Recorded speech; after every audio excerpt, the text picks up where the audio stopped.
Quiero saludar a Daniel Greenback, que es empresario, que es representante artístico.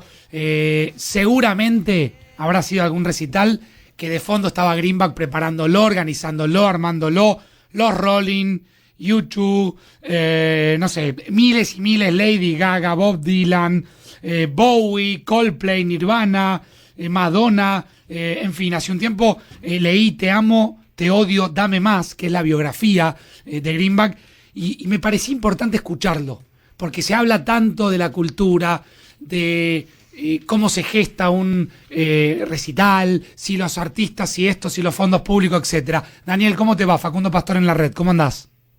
Buenas tardes, Jessy. Facundo, ¿cómo andás? Bien, gracias por atenderme. No, por favor. A ver, ordenemos un poco la charla.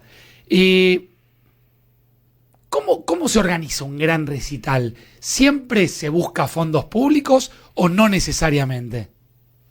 No necesariamente. De hecho, yo parto de la premisa, en general, yo no acepto, pero es una decisión personal, sponsor en la Argentina desde hace mucho, sponsoreos oficiales, desisto de buscarlo. Pero es una política mía, pero también entiendo que en algunas cuestiones, la cultura, los festivales, derraman, los festivales o los recitales o las obras de teatro, derraman mucho en la economía, no solo en lo que es las fuentes de trabajo que se generan, sino en la economía que es alrededor. Entonces, estamos hablando de esto que resultó de este fin de semana en Cosquín, y lo que derrama en la economía de ese sector de la provincia de Córdoba, el festival ese, es impresionante. Claro. Yo por un rato digo, pensemos en la calle Corrientes sin los teatros, es inviable. Pensemos a Broadway sin los teatros. Y también pensemos, yo en unas notas anteriores había mencionado, para mí el recital más importante que quizás yo hice en mi vida fue auspiciado por el municipio de Río de Janeiro. Brasil, Río de Janeiro, había una ponderación y muchas notas de inseguridad, entonces había mermado mucho el turismo. La dirección de turismo de Río quiso hacer un emprendimiento, llamó a las distintas cámaras y buscaron hacer un evento multitudinario, contratando a los Rolling Stones, que es banda que yo trabajo en Sudamérica históricamente, y me propusieron hacer un concierto en Copacabana, gratuito, para demostrar que se podía estar con tranquilidad y con seguridad en Río de Janeiro. Se hizo, no hubo ningún incidente, se pagó, y todo lo que no fue un gasto, porque eso que invirtió el Estado le vino con creces después en la industria turística, que es parte del Producto Interno de la ciudad de Río o de muchos países. Claro. Entonces, Daniel, ¿por sí. qué crees que apunta ahí? Yo leí un tuit que vos publicaste, que ahora lo voy a compartir, pero ¿por qué crees que se apunta a la cultura, sosteniendo la idea de que la cultura inevitablemente es una tribuna doctrinaria que está en contra de él mismo y en contra del país? ¿Por qué?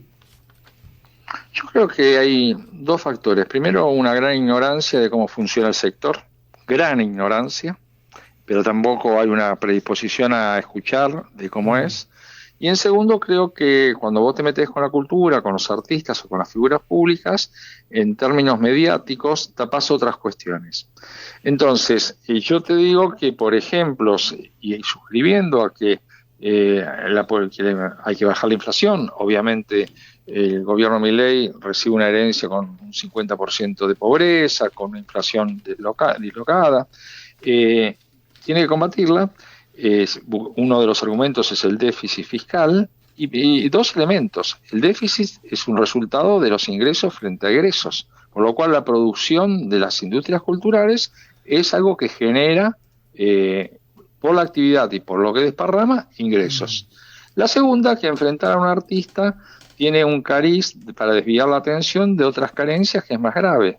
Porque yo digo, mucho más que de cualquier subsidio o festival, si desactivás todos los fondos fiduciarios que vienen siendo denunciados reiteradamente, que es potestad que es el 2% del Producto Bruto Interno argentino y que es de donde se nutre la casta, que fue la bandera o la política oscura, que fue la bandera de Milei en su campaña presidencial, vas a tener fondos para precisamente poder generar de otro lado recursos para cuestiones indispensables, porque es falsa la dicotomía de poner la cultura versus el financiamiento de la salud, de la educación, del CONICET, de los comedores de los barrios populares. Se genera una falsa dicotomía. Claro, ¿y sentís, Daniel, que prendió esta falsa dicotomía o que por ahí pisó en falso acá Milei?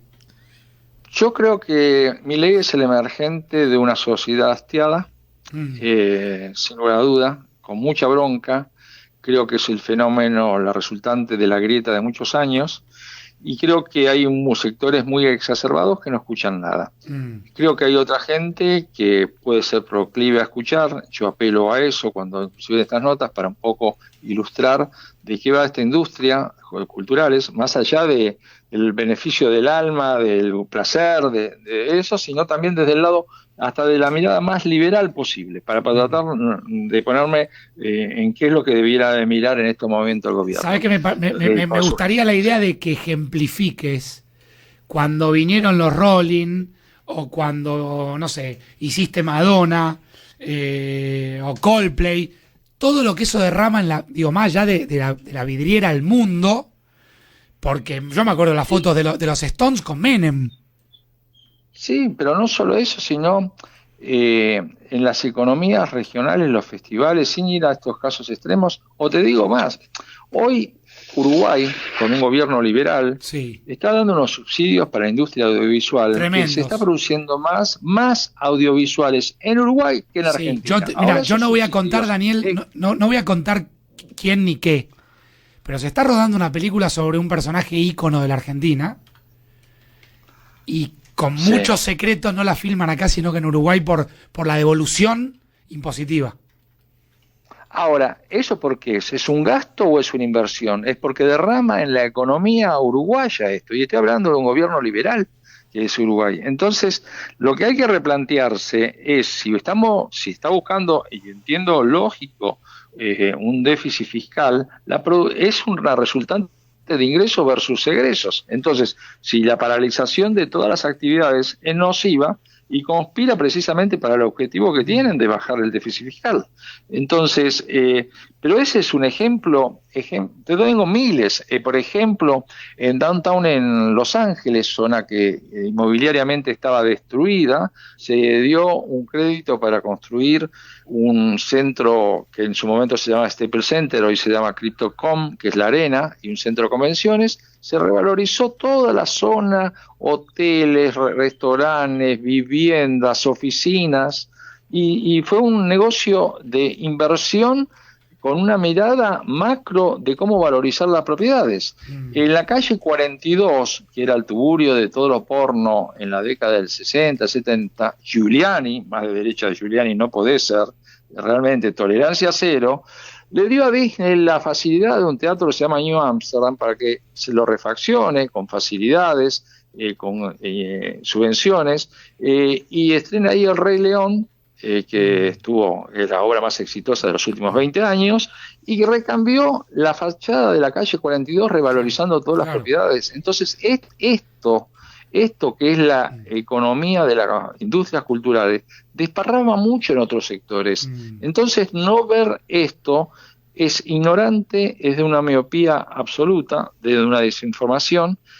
Eso en lo macro. Y en lo micro creo que meterte, coincido con esta editorial que vos estabas haciendo, que meterte con las personas individuales o las opiniones, la verdad que es un atentado a la libertad de expresión absoluta. Daniel, abrazo grande, gracias por estos minutos que nos ayuda a entender también a veces industrias que uno las entiende desde el fanatismo, digamos, desde la consumición, o del consumo, mejor dicho, pero detrás de todo eso hay un negocio, una economía que uno tiene que entender, que a veces involucra capitales privados, a veces públicos, a veces este tipo de ejemplos de ciudades que apuestan a invertir, bueno, en fin. Daniel, abrazo grande, gracias. creo que ahí sobre el final se cortaba. Daniel Greenback, empresario y representante artístico